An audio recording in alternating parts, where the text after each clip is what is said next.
সবচেয়ে বেশি মজার সেমাই খেতে চাইলে আজকের রেসিপি আপনার জন্য।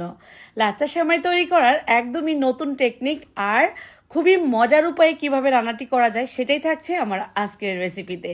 সরে সরে ভরপুর এই সেমাই রান্না করা খুবই সহজ, আশা করব খুবই ভালো লাগবে। এবার ঈদে জমে ওঠার মতো সেমাই রান্না হবে, মুখে লেগে থাকবে সারা জীবন এই সেমাইয়ের স্বাদ। অতিথি আপ্যায়নে কিন্তু আপনি 2 মিনিটেই তৈরি করে দিতে পারবেন যদি আপনার সরে সরে দুধটা জাল করা থাকে। আর কথা নয়, চলুন দেখি নেই ঝটপট মূল রেসিপি। এই পাত্রে আমি 1.5 লিটার দুধ জাল করে একদমই সরে সরে ভরপুর হয়ে গেছে এমনভাবে জাল করে নিয়েছি। এখন আবারও জাল করব, তবে দুধটা হালকা ঠান্ডা হওয়ার পর 1 কাপ পরিমাণ পাউডার মিল্ক দিয়ে নিচ্ছি। এটা ফুল ক্রিম দুধ নেবেন, তাহলে কিন্তু এই সেমাইয়ের টেস্ট অনেক বেশি আসবে। এই পাউডার দুধ দেওয়ার পর অনবরত নেড়ে চেড়ে আবারও আমি জাল করে নিলাম 5 মিনিটের মতো। এখন দিয়ে দিচ্ছি 1 কাপ পরিমাণ চিনি। চিনির পরিমাপটা আপনার পছন্দ মতো দিতে হবে, যে যেমনটা মিষ্টি খেতে লাইক করেন।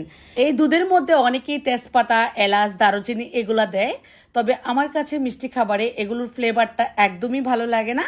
যদি আপনার পছন্দ হয় সেক্ষেত্রে দিয়ে নিতে পারবেন। কার কার কাছে এই ধরনের ফ্লেভারটা ভালো লাগে না এলাচের গুঁড়ার, সেটা জানাবেন। আমি তো একদমই নিতে পারি না এই ফ্লেভারটা। দুধ জাল করা হয়ে গেলে এবার আমি একটা সার্ভিং ডিশের মধ্যে নিয়ে নিচ্ছি অর্ধেকটুকু দুধ, আর বাকিটুকু রেখে দিচ্ছি পরবর্তীতে দিব। ঘিয়ে ভাজা লাচ্চা সেমাইটা আমি এখানে অ্যাড করে দিচ্ছি। সেমাই কিন্তু আপনার পছন্দ মতো নিতে পারেন, তবে লাচ্চা সেমাই নিতে হবে।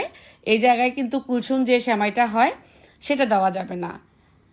এখন আমি সুন্দরভাবে সেমাইগুলোকে এভাবে করে পেতে দিলাম। তারপর এর মধ্যে কিছু পরিমাণ বাদাম দিয়ে দিচ্ছি। ড্রাই ফ্রুটসগুলো আপনার পছন্দ মতো দিবেন। পেস্তা বাদাম, কাঠবাদাম, কাজু বাদাম, কিশমিশ এগুলো দিয়ে দিতে পারেন। দেওয়ার পর এখানে দুধটা অনেকটা শুকিয়ে আসবে। বাকি যে দুধটুকু রেখে দিয়েছিলাম সেই দুধটা আমি পরে ব্যবহার করব। প্রথমে আমি সাজিয়ে দিচ্ছি। এখন বলে দিচ্ছি যে একদমই কিন্তু উত্তপ্ত গরম দুধের মধ্যে এই সেমাইটা দিবেন না। দুধের যে গরম ভাবটা আছে এটা মোটামুটি চলে গেলে তারপর দুধটা এই সার্ভিং ডিশের মধ্যে ঢেলে দিতে হবে। ঢেলে দেওয়ার পর এই সেমাইটা দিতে হবে, তাহলেই কিন্তু সেমাইটা দানাদার থাকবে। কামড়ে কামড়ে আপনার সেমাইয়ের টেস্টটা পাবেন, না হয় কিন্তু জাউ জাউ হয়ে যাবে। আমি দেখিয়ে দিব লাস্টে আপনাদেরকে কেমন দানাদার হয়েছে এই সেমাইটা। বাকি যেটুকুন দুধ ছিল সেটাও দিয়ে দিচ্ছি উপর থেকে। এখন কিন্তু দুধে ভরপুর থাকবে এই সেমাই, আর সরে সরেও ভরপুর।